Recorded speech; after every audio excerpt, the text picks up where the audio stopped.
Hey, and welcome to this week's coaching video for those of you who are going to be teaching on Sunday morning, the first Sunday morning of 2014, January the 5th. Good to see you here. If you're going to be teaching an adult or student small group on that Sunday morning, then this video is designed to help equip you and get you ready to teach that lesson.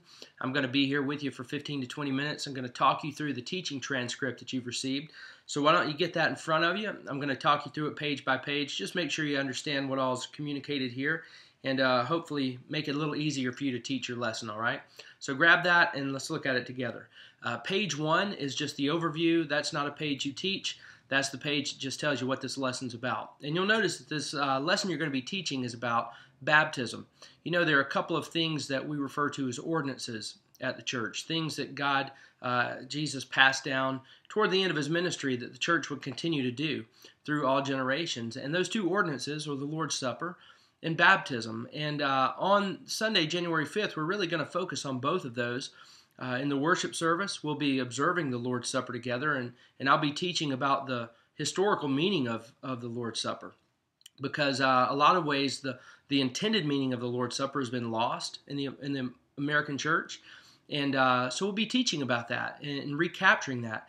This lesson that you're going to teach in your small group is going to attempt to do the same thing with baptism, because the historical meaning of baptism in some instances has been lost, and you're going to be helping to put that out in front of your group. So that's what page 1 explains to you. And notice that teaching tip on page 1 as you prepare to teach the lesson. There's some important and some valuable stuff there for you, I think. All right, let's look at the lesson itself that you're going to be teaching. Look at page 2. Page 2 is just an introduction, and this introduction just has to do with change and how, you know, we sometimes we don't like change, but the reality is some change is good, but the reality is some change is bad. Not everything that changes for the better. And, you know, all throughout society we can see some things that have changed, not necessarily for the better. And the reality is that in church life, sometimes that happens too. Sometimes things change, and that change isn't a good thing. And this is just an introduction to that, and you're talking about how our change in our mentality from baptism, from its historical roots, is not necessarily a good thing. Now, there's a good teaching point that you're going to see coming up on the next page as you move over on page 3. I want you to notice that teaching point on page 3. It's basically saying that you may get a little bit of pushback, and not strong pushback, but you may have some dialogue from some who may not necessarily understand what you're getting at. And here's why. Because in the circles that we run in the in terms of our affiliation denominationally and some of those things, there's a pendulum that has swung a little bit, I think, too far. Because what has happened is some have given what I think is too much meaning to baptism. There are some who've taken baptism and given it so much meaning that they would say that you can't even go to heaven if you haven't been baptized. So they swung it that far. What has happened is that many have reacted to that. And I think what has happened is with the pendulum, we pulled it back, and I think we pulled it back really far to where we've not given baptism enough meaning now. And that's really the pushback you may get, because as you begin to talk about the deep meaning of baptism, you're going to see that some may think you're trying to give it too much meaning. We're not. We're trying to give it the meaning that the Bible talks about. There's some rich meaning of baptism. Some of it's been lost, and I don't think that change has been good. So page 3, you're going to look at this. You're going to start reading the text that's provided for you out of Acts chapter 2. And this is a 3-point lesson that you're going to teach. 3 things about baptism that the historical church understood it to be. And what we're really seeing in this is, do we still understand baptism to be these things? Do we still hold to the meanings of baptism that the early church did? So 3 things. Here's the first one. You see it on page 3. Baptism is a symbol of how God changes lives. And truthfully, I think this is part of the meaning of baptism that we've held on to pretty well. We understand that baptism is a symbolic thing. It's a representation of death, burial, and resurrection. Someone's put under the water, they're brought back out of the water. And again, we understand that to be symbolic in nature. It's a demonstration of death, burial, and resurrection. Now, there are some passages there that you will have read to your group, and those will reinforce. You'll see how the early church understood that meaning of death, burial, and resurrection. And what's cool about that is that it's not just a portrayal of the death, burial, resurrection of Jesus, but of our own as well. Because the Bible says that we have been buried with Christ, that our old self has died. Now we've been raised to walk a new life with Jesus. So that baptism is symbolic. So that's what this first discussion point is all about. And by the way, on the did you know little tip there on page 4. Now this is interesting because it may come up at some point in your lesson about the mode of baptism. You know, we put people all the way under the water. We bring them all the way up. There are some other places that do things differently. Some maybe sprinkle or pour water on others.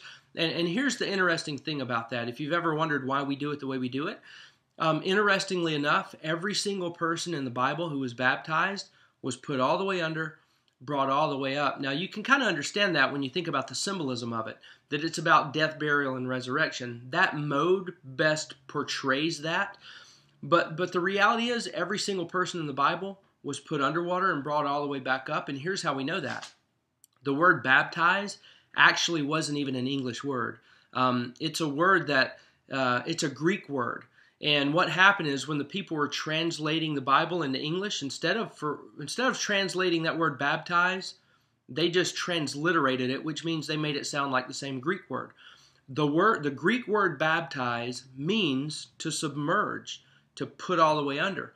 So every time you read the word baptize in the Bible, somebody was put all the way under.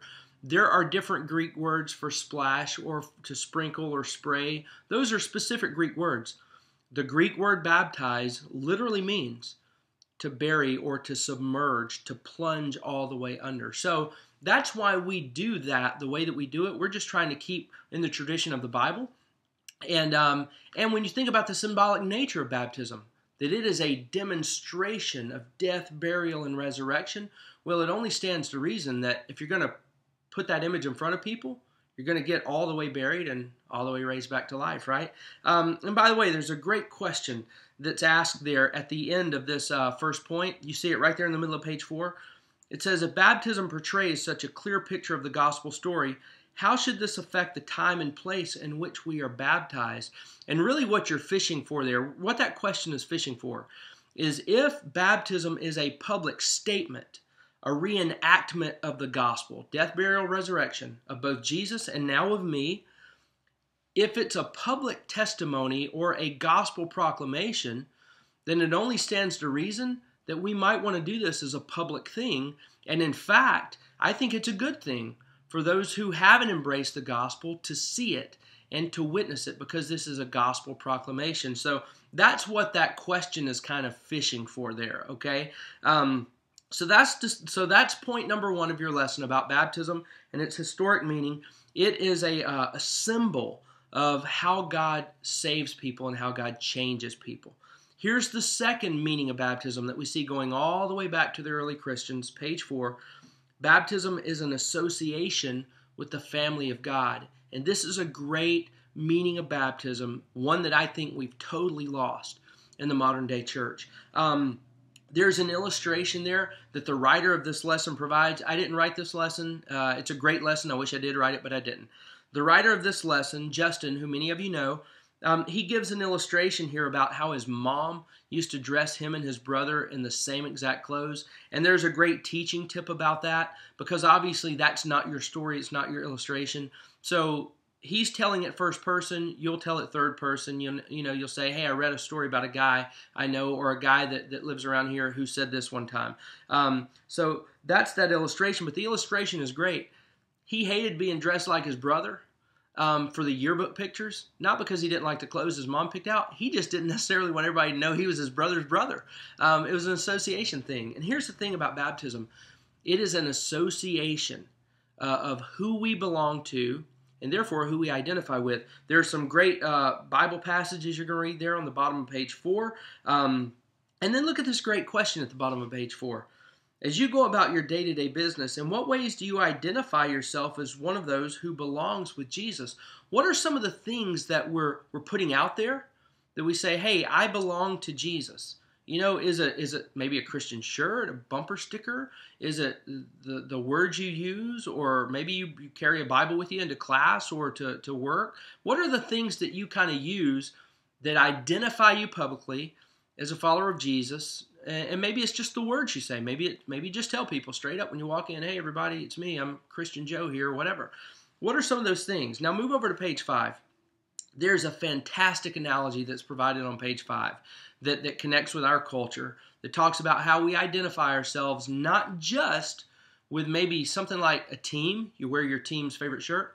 When you do that, you don't only identify with that team, you identify with all the other people who are wearing those same colored shirts for that team. And here's the thing about baptism. Here's the whole point of this. When you are baptized, baptism's sort of like wearing that jersey. You are now identifying yourself with all of the other people who identify themselves with Jesus. We are, in fact, family. And baptism makes that public statement. We are family. And here's a great question you see there at the bottom of this section, right there in the middle of page 5. The question, really think about the phrase, family of God.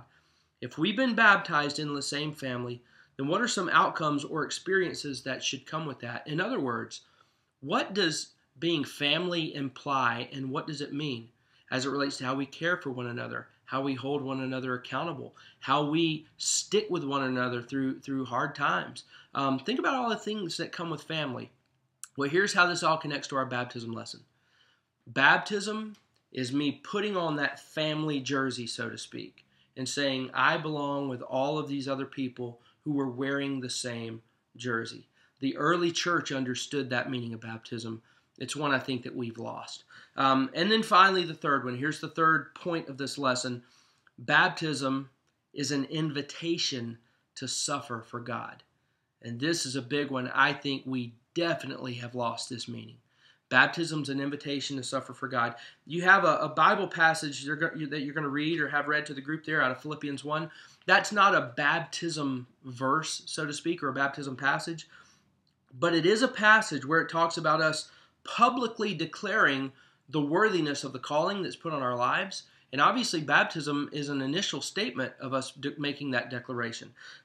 So the thing of it is, when you're baptized, you are basically volunteering to live a life worthy of your calling. Flip on over to page 6 here. It talks a little bit about suffering, because that's a big word. When we say it's an invitation to suffer, you need to realize that that word can carry a couple of different levels of weight. On the one hand, you have the suffering that happens of a physical suffering. Certainly the early church experienced this. The apostles experienced this, the persecution that came upon them. There are many Christians around the world today who still suffer in that way. That's a very heavy meaning of suffering. There is a lighter version of suffering, if you will, but the word still applies.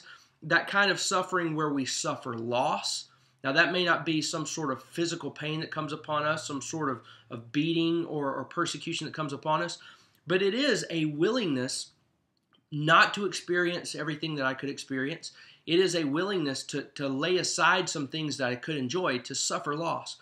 Whether you are suffering, the persecution kind of suffering, or whether it's just suffering loss, either way, when we make that decision to follow Jesus, we are signing up and saying, I will suffer for the sake of the gospel if necessary, whether, persecution, or whether just giving up some things that I could have. Now, there's a question there, or it makes the point here in your lesson that really as American Christians, this other form of suffering, the lower version, suffering loss, seems to be the more applicable way of suffering that we undergo here as Americans.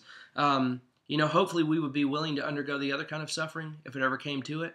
But the reality is we have been called to suffer, whatever that form comes. We have been called to suffer for the sake of the gospel. And here's the thing about baptism from very early on with the church. When someone was baptized publicly, it's like they were raising their hand and saying, okay, I'm willing to suffer for Christ. Whatever that looks like, I'm willing. That is one of the intended meanings of baptism. And obviously, I think that's a meaning that we've lost.